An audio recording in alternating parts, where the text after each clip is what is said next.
Count Corla, I too am glad to be able to speak in this bill today, and key aspects of the bill include mandatory information provision.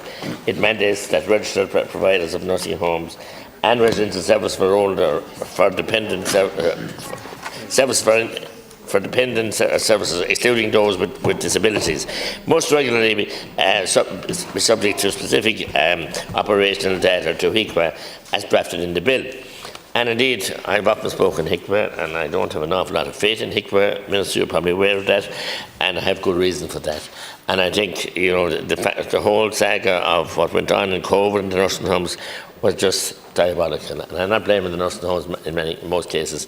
The HSE just literally abandoned them, and hospitals sent patients into nursing homes who had COVID, not even telling them. Such carry-on was not bordering on criminal. In my opinion, it was complete criminal. And then denied the oxygen and denied and seconded the oxygen that they had was going to those nursing homes and took it away from them. And literally procured it without any legal basis, just took it away from them and let them do without it. And I have a case, Minister, you're aware of it, I want to raise it today with the permission of the Count Corla, is St. Conan's Nursing Home in Enam.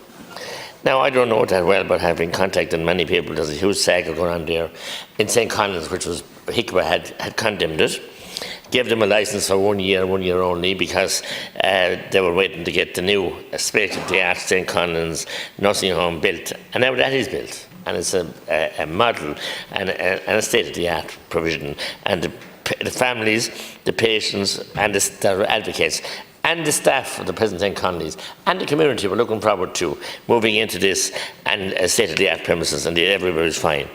But hey presto, because of the pressure on the University College Limerick, HICWA and everybody else have decided it's okay. We'll second. We'll take over St. Conan's, the new building, as a step down in emergency to try and put sticky plaster over the fundamental problems in Limerick University Hospital. And we'll override the licence issue, only had it for a year. And to quote Sandra Broderick, stated actually that, don't mind HICWA, I'll tell them what to do. Just imagine. So what power or what teeth, or how can you as Minister and Minister Donnelly preside over an organisation that a senior HSE official will say, don't mind HICWA, I'll tell them what to do. The HICWA will do as I tell them. And that is totally scandalous and outrageous. So we can't have any for. We've bought bodies now for everything set up, and more bodies. And once they have an office with plush furniture and the CEO and a deputy CEO and God knows who else, and a brass plate on the wall telling them the country who they are registered. And then they have toothless, useless and fruitless. And that's what they are. If a department official and a senior nursing manager can say that, don't mind HICWA, I'll tell them what to do. I have many nursing homes in the past, going back 10, 15 years. A lovely one in Carrick-on-Suir who they closed down by stealth. They kept visiting them and looking for, and punishing them then, and the way they punished them was they cut out so many beds.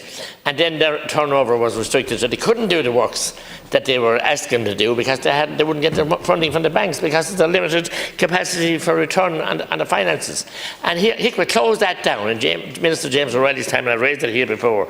But as I said, at this point in time, I'm talking about St. Conan's. HICWA had an order to close it down. It wasn't fit for purpose, so a new one was built. It cost 50 million, not small money, and we're ready to go into it. And now, because someone decided that we'd second that and take it over, the licence that they had condemning the old St. Conan's is now revoked, is now issued again, and they can carry on. And HICWA will do what the management in the Midwestern area want to do, because they've said it from their own words, that they'll do what I tell them to do.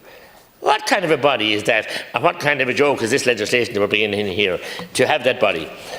When we know what went on in nursing homes throughout the COVID and other times as well.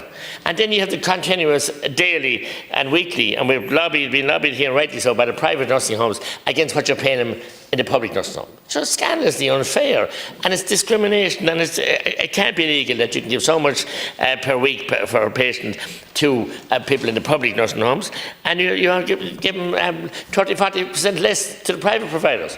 That's unjust, unfair in any walk of life. And how is a private provider going to continue? You then they haven't the money to pay the staff properly, and then the staff leave and they go into the public sector one, the public sector one. So that's obviously going to happen. So you have discrimination. And then we have areas where, and Deputy Collins referred to himself, he one in West Cork, who closed down, he raised it here. But now they've been offered for iPad centres. So follow the money. So follow the money as well.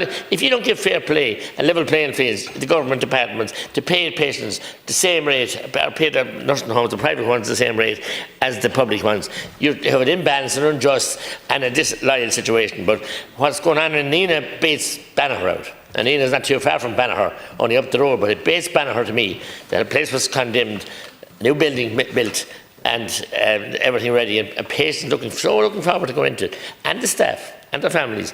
And then, because you have a problem in Limerick, HICO can be instructed to turn a blind eye. The old St. Connor's is fine. The patient can be left there, even though they were under orders to close. So where do you go with that? How more clear that it's so inadequate, that it's so,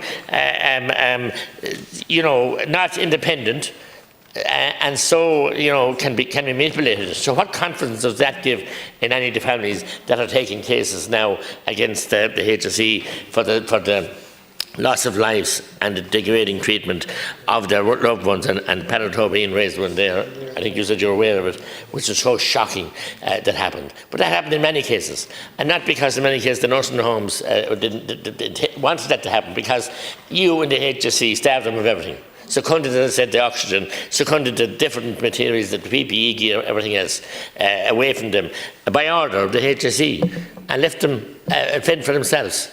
And then loved ones couldn't get in to visit them. I mean, it was the most cruel situation that ever existed. And now you don't want to investigate it. I attended a meeting here with some other colleagues here, with the Taoiseach, former Taoiseach here, about the COVID inquiry. And it was kind of a laugh around the room. So we can't have an inquiry. Ireland's too small a place and everybody knows everyone. And that's why I said all the time, we need an independent inquiry from without this country, people with no contacts with Ireland, to come in and do a proper inquiry and investigation. But no, too much might be found out then, and we might get to the bottom of something. So while that many go around of cover-up and indeed department mishandling and indeed HSE mishandling, and the buck stops at your table, and especially with elderly people, and indeed with Minister Donnelly here, and the Secretary General of the Department of Health. All right. So, thank you, Deputy. Can I ask you, Deputy McGrath, will you propose the adjournment? I propose the adjournment. And